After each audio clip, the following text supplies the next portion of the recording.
राणा सांगा के बीच वर्चस्व की असली जंग। प्राचीन समय से ही भारत का इतिहास बेहद गौरवशाली रहा है।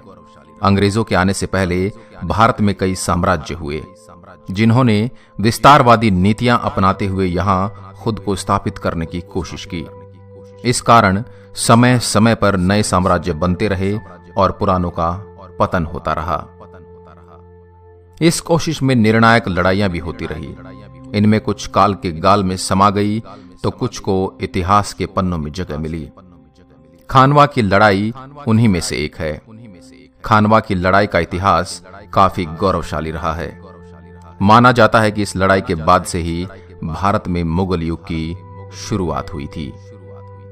चूंकि इसे भारतीय इतिहास की बड़ी लड़ाइयों में से एक माना जाता है, इसके पहलुओं को जानना और भी दिलचस्प हो जाता है।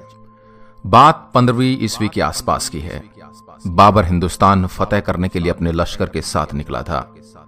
हिंदुस्तान को फतेह करने का उसका लक्ष्य काफी बड़ा था। इसके लिए उसने अपने पीछे एक काफी बड़ी फौज संगठित कर ली थी। बाबर सिर्फ हिंदुस्तान पर ही कब्जा नहीं जमाना चाहता था, वह अपने गृह क्षेत्र में भी अपने वर्चस्व को जमाए रखना चाहता था।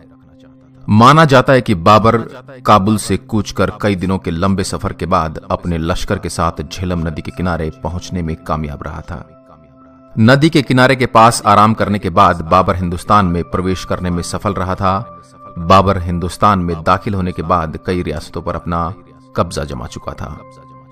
वह अपने देखे सपने को पूरा करने के लिए हर युद्ध लड़ने को तैयार था। गुजरते समय के साथ ही बाबर कई रियासतें जीतता गया और अंत में उसने दिल्ली में अपनी बादशाहत कायम कर ली। कम समय में ही बाबर ने दिल्ली में अपनी बादशाहत जमा ली थी, मगर भविष्य में बाबर का मुकाबला उस समय के योद्धा राणा सांगा से था। राणा सांगा को संग्राम सिंह के नाम से भी जाना जाता है। वह राणा रायमल के पुत्र थे। अपने शासन काल में वह दिल्ली, मालवा और गुजरात पर चढ़ाई कर चुके थे। माना जाता है उस दौर में भारत में कोई ऐसा शासक नहीं था जो राणा सांगा से युद्ध में लोहा ले सके। बहरहाल दिल्ली में बाबर का काबिज होना राणा सांगा के लिए एक बहुत बुरा संकेत था। असल में राणा सांगा अफगानों की सत्ता समाप्त कर दिल्ली में राजपूतों का शासन लाना चाहते थे।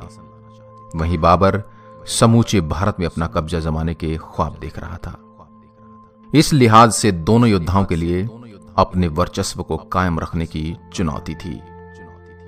हिंदुस्तान में अपने शासन को जिंदा रखने और खुद को मजबूत स्थिति में पहुंचाने के लिए बाबर की फौज किसी न किसी राज्य में आक्रमण कर वहां अपना कब्जा जमा लेती थी।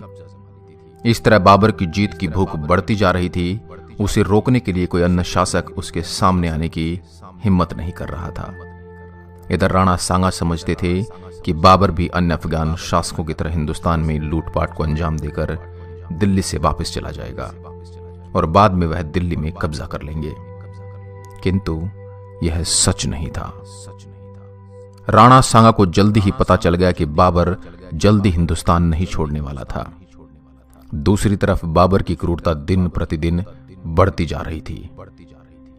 उसने कालपी, बयाना, आगरा और धौलपुर रियासत तक अपना वर्चस्व जमा लिया था, जबकि ये रियासतें राणा सांगा के साम्राज्य के अधीन आती थी। खैर, जब पानी सिर से ऊपर जाने लगा तो राणा सांगा ने बाबर को हिंदुस्तान से खदेड़ने का फैसला ले लिया।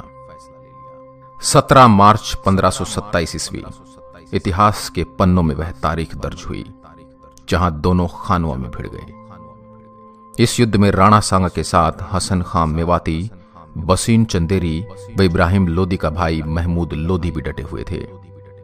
राणा सांगा की फौज का मुकाबला करने के लिए बाबर अपने लश्कर के साथ फतेहपुर सीकरी के निकट खानवा जगह पर पहुंचा।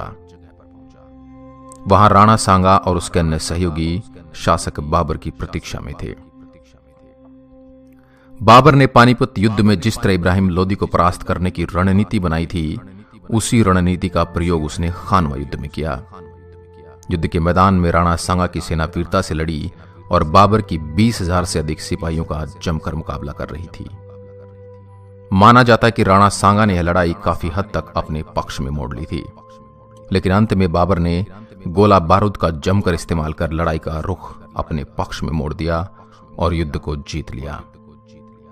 यह जीत बाबर के लिए बहुत अहम थी, क्योंकि उसने उत्तर भारत के एक वीर शासक को हराया था। खानवा का युद्ध ही था जिसने जीतने के बाद बाबर को गाजी की उपाधि मिली थी। इससे पहले बाबर पानीपत के युद्ध में इब्राहिम लोदी को हरा चुका था, किंतु उसके लिए खानवा की जीत ज्यादा महत्वपूर्ण थी।